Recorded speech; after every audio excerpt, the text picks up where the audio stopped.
అందరికీ praise the lord. ఈరోజు మన దేవుని వాక్యంలో నుండి మత్తయి సువార్త 7వ అధ్యాయము 13, 14 వచనాలు చూసుకుందాం. ఇరుకు ద్వారమున ప్రవేశించుడి, నాశనమునకు పో ద్వారము వెడల్పును, ఆ దారి విశాలమునై ఉన్నది, దాని ద్వారా ప్రవేశించువారు అనేకులు. జీవమునకు పోవు ద్వారము ఇరుకును, ఆ దారి సంకుచితమునై ఉన్నది, దాని కనుగొను వారు కొందరే. ఈ వచనాన్ని ప్రకారంగా 2 మార్గాలు మనకి కనిపిస్తూ ఉన్నాయి. మొదటిది మనకు కనిపించేది విశాలమైన మార్గం. అంటే ఈ మార్గము నాశనమునకు నడుపుతుంది. ఈ మార్గం చూడటానికి చాలా ఆకర్షణీయంగా ఉంటుంది. దాని లక్షణాలు ఏముంటాయంటే అది వెడల్పుగా విశాలంగా ఉంటుంది. అంటే ఈ మార్గంలో నియమ నిబంధనలు ఉండవు.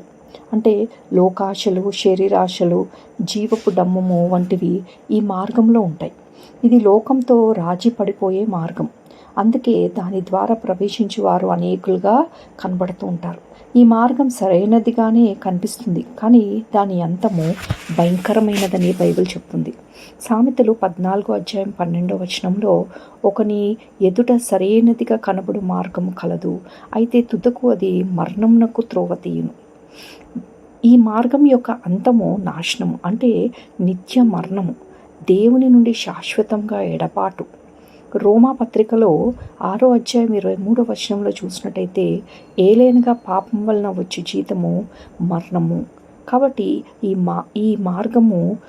ఈ మార్గం గుండా వెళ్ళటానికి మనము మన జీవితాల్ని సరిచేసుకొని విశాలమైన మార్గం నుండి ఇరుకైన మార్గంలోకి దేవుడు మనం నడిపించును గాక.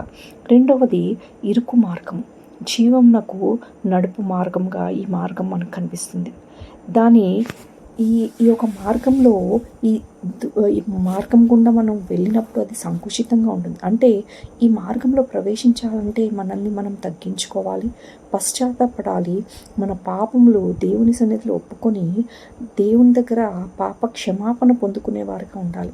ఈ మార్గంలో నడవాలంటే మనల్ని మనము ఉపేక్షించుకొని సిలువనెత్తుకునే వారిగా ఉండాలి. లూకా సువార్త 9వ అధ్యాయం 23వ వచనం చదివితే మీకు క్లియర్గా అర్థమవుతుంది. అందుకే దీనిని కనుగొన్నవారు కొందరే. ఈ జీవ మార్గానికి ద్వారం ఒక్కరే, ఆయనే యేసుక్రీస్తు ప్రభువారు. అందుకని యోహాను సువార్త 14:6వ వచనంలో యేసయ్య ఏమంటున్నాడంటే, నేనే మార్గమును సత్యమును జీవమును, నా ద్వారానే తప్ప ఎవడును తండ్రి యొద్దకు రాడు. ఈ మార్గం యొక్క అంతము జీవం, అంటే నిత్య జీవం మనకు దయచేయటానికి దేవుడు ఇష్టపడుతున్నాడు. దేవునితో శాశ్వతమైన సహవాసము మనకు ఉండాలనేసి ఆయన ఇష్టపడుచున్నాడు. రోమా పత్రిక 6వ అధ్యాయం 23వ వచనంలో, అయితే దేవుని కృపావరము మన ప్రభువైన యేసుక్రీస్తునందు మనకి నిత్య జీవం. మూడవది, దేవుని దృష్టిలో 2 మార్గాలు. కీర్తనాకారుడు 1వ అధ్యాయము 1వ చరణం నుండి 6వ చరణం వరకు మనం చూసినట్టయితే, దుష్టుల ఆలోచన చొప్పున నడవక యెహోవా ధర్మశాస్త్రమునందు ఆనందించుచు దివారాత్రం దాన్ని ధ్యానించువాడు ధన్యుడు, అతడు చేయనదంతయు సఫలమగును. నీతిమంతుల మార్గము యెహోవాకు తెలియను, దుష్టుల మార్గము నాశనమునకు నడుపును. దేవుడు మనకు ఎన్నుకునే, అంటే చూస్ చేసుకునే ఒక స్వేచ్ఛను మనకు దయచేశాడు. ఈరోజు మీరు ఏ మార్గాన్ని ఎంచుకోవాలనుకుంటున్నారు?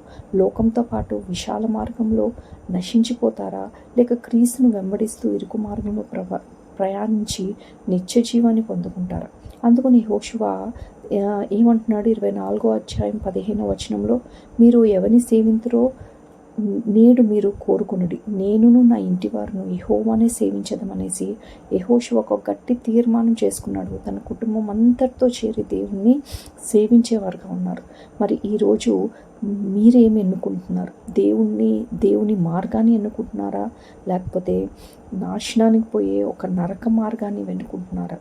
ఈరోజే పశ్చాత్తాపడండి. యేసుక్రీస్తే మార్గమని విశ్వసించి జీవ మార్గాన్ని ఎంచుకోమని ప్రభు పేరట మిమ్మల్ని కోరుచున్నాను. దేవుడు మిమ్మల్ని, మీ కుటుంబాన్ని